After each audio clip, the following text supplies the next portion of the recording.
Rome versus Macedonia, the clash of titans. In the ancient world, the Mediterranean was a stage for rising powers, legendary leaders, and fierce rivalries.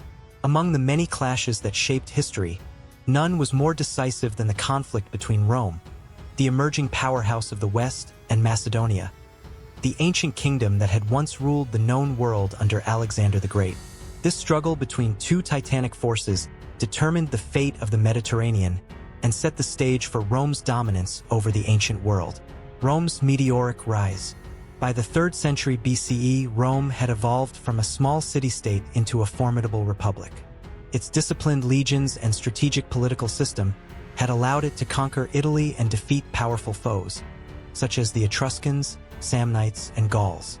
However, it was Rome's victories in the Punic Wars that solidified its reputation as a superpower in the making. The Punic Wars, especially the second against Carthage, proved Rome's resilience and military might. Rome's defeat of Hannibal, one of history's greatest military strategists, established it as a dominant force in the Western Mediterranean. But Rome's ambitions didn't stop there. The Eastern Mediterranean, with its wealth, trade routes, and cultural prestige, became its next target. The glory and legacy of Macedonia. In the east, the Kingdom of Macedonia had a history that inspired awe and fear. This was the land of Philip II, who had united the fractious Greek city-states, and Alexander the Great, who had conquered the Persian Empire and spread Greek culture as far as India. By the time of the Roman Republic's rise, Macedonia was no longer the vast empire of Alexander's day. The successors who had inherited Alexander's empire, known as the Diadochi, had divided it into smaller Hellenistic kingdoms, such as the Seleucid Empire, the Ptolemaic Kingdom of Egypt, and Macedonia itself. Under King Philip V, r. 221 to 179 BCE, Macedonia remained a strong and influential state, dominating much of mainland Greece and striving to maintain its power amid the shifting alliances of the Hellenistic world. But the Greek city-states, with their fierce independence and rivalries, often chafed under Macedonian control. This restlessness opened the door for Rome to intervene. The First Macedonian War, 214 to 205 BCE, the first clash between Rome and Macedonia, was intertwined with Rome's life-and-death struggle against Carthage during the Second Punic War.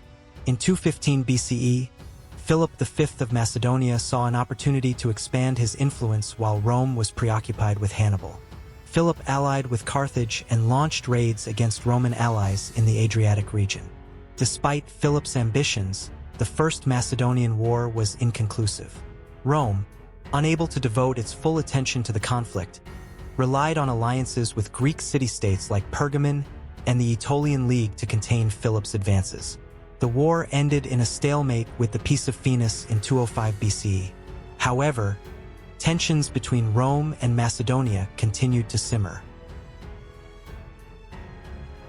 The Second Macedonian War, 200 to 197 BCE.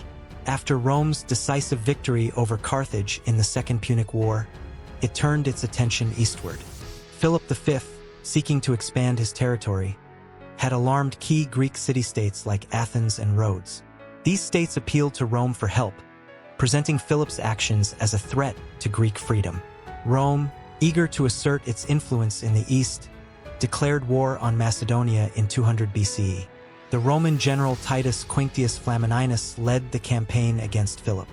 The war culminated in the Battle of Cynocephaly in 197 BCE, a decisive clash between the Roman legions and the Macedonian phalanx. While the phalanx had been the dominant military formation for centuries, its rigidity was no match for the flexibility and adaptability of the Roman legions.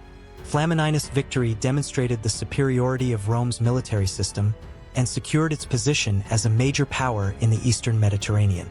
After the war, Rome proclaimed the freedom of the Greeks at the Isthmian Games in 196 BCE, declaring that the Greek city-states were no longer under Macedonian control. However, this freedom came with strings attached, as Greece increasingly fell under Rome's influence.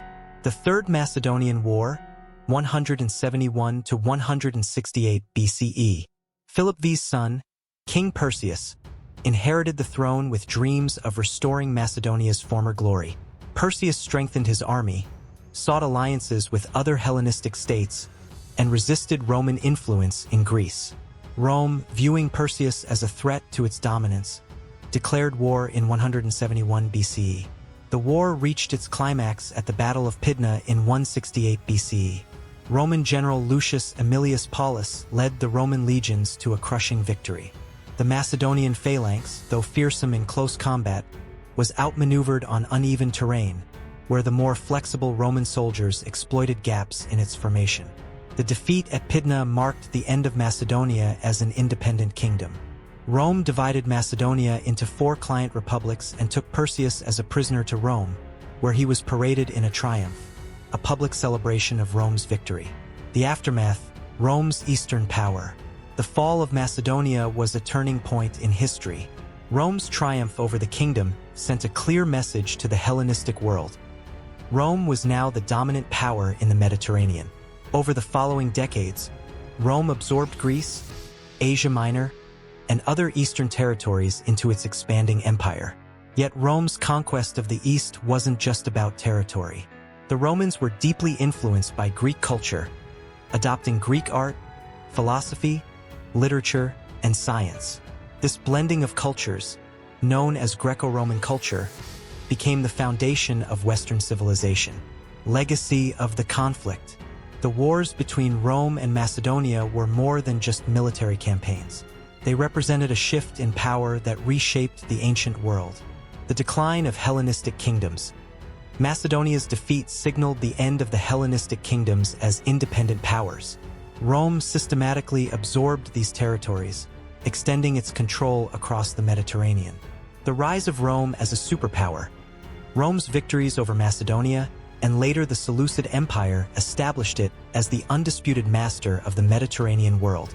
Cultural exchange. Rome's conquests brought Greek culture into the heart of Roman society. This exchange enriched both civilizations, creating a cultural legacy that endures to this day. The transformation of warfare. The battles between Rome and Macedonia showcased the evolution of military tactics. The Roman legion's flexibility and adaptability proved superior to the traditional phalanx, setting a new standard for warfare. A clash that shaped history. The struggle between Rome and Macedonia was a pivotal chapter in the story of the ancient Mediterranean. It marked the end of one great civilization's dominance and the rise of another. While Macedonia's glory as the homeland of Alexander the Great faded into history, its legacy lived on in the cultural and intellectual achievements Rome embraced. This clash of titans reminds us that history is shaped by ambition, conflict, and the relentless march of change. From the phalanx to the legion, from the heights of Alexander's empire to the might of Rome, the story of Rome and Macedonia is a testament to the forces that define the rise and fall of civilizations.